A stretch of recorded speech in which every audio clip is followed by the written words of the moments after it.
afternoon, and thank you so much for having me. She'e Lyla June Johnston, Nanish Ejet Hachi in the Shlom, Hoskai din Ebashishi, Anshi Painter Shiche, no Belagana Eta Chanel, Taos, New Mexico, Date Nashan, Aquit Ego, Dana Sun in the Shlom. I'm from the Black Charcoal Street division of the Red Running into the Water subgroup of the Dene Nation, also incorrectly known as Navajo.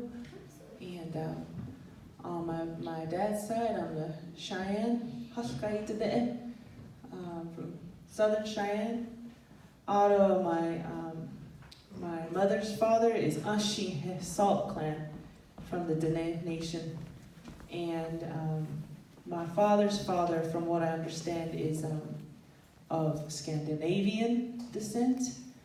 And I also, from what I understand, have some Scottish descent as well. So in Dene culture, you're meant to explain your clans before you say anything.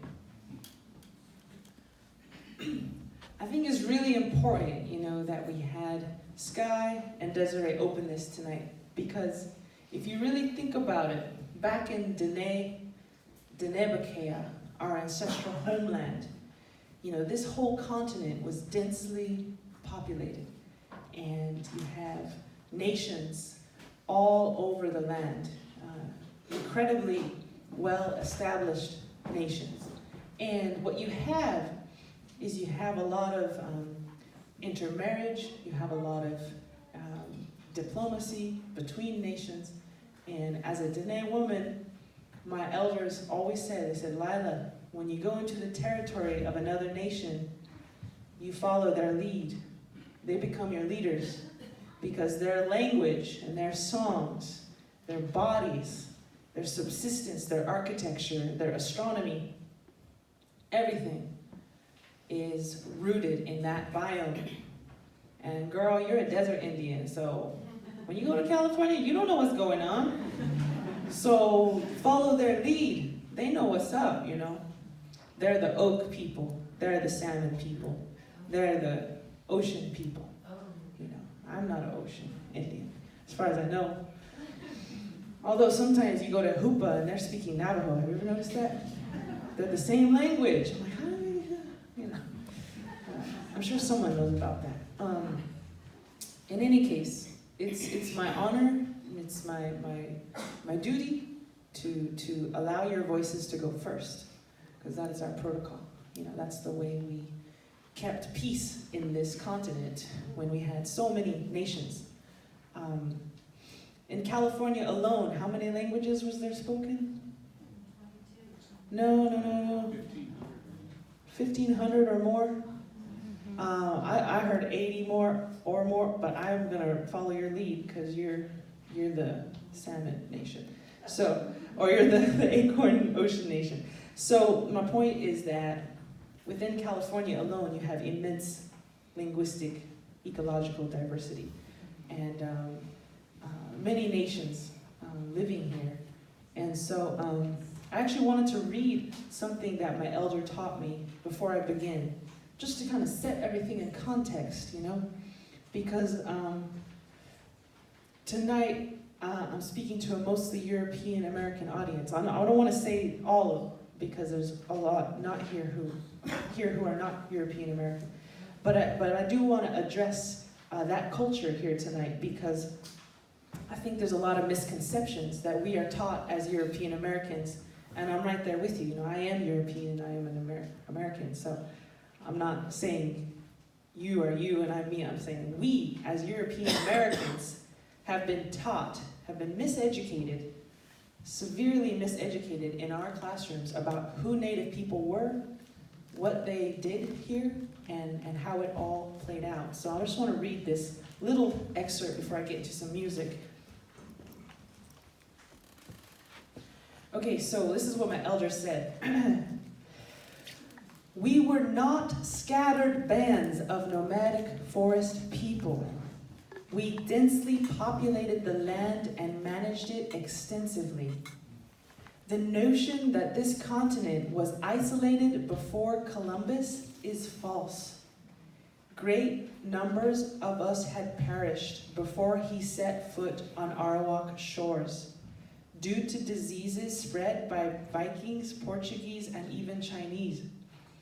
We have been here for hundreds of thousands of years.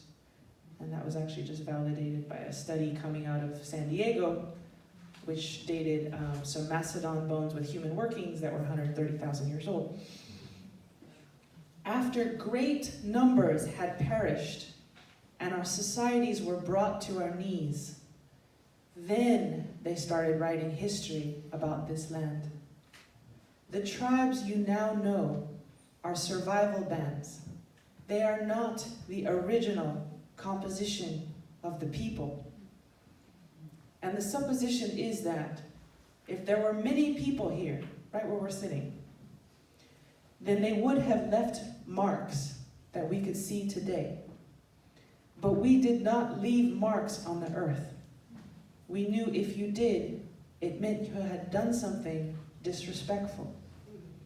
So we tried very hard not to leave evidence of our inhabitants.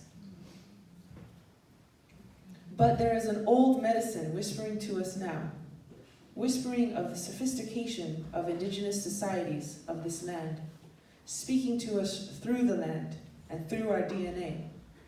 It is speaking of the old lessons learned the hard way by Chacoans, by Mayans, and other vast civilizations that strayed from the path of sustainability and then returned to the path. In this way, we seek to give these lessons to yet another American civilization who has strayed from the path of love, the path of sustainability. The lesson is this: remember equality, do not leave marks on the earth, diversify genes in every kingdom at every opportunity, and first and foremost, honor the women. It is time to heal our earth and heal our people. We were not the ones who were primitive. This world is the one that is primitive because it does not understand how things work. Our once vast societies had learned the hard way that the earth works in a way of reciprocity and humility.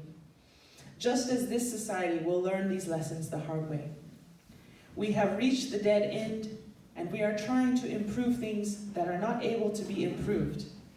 It is time to pray again for knowledge of how to feed ourselves well and how to honor Mother Earth.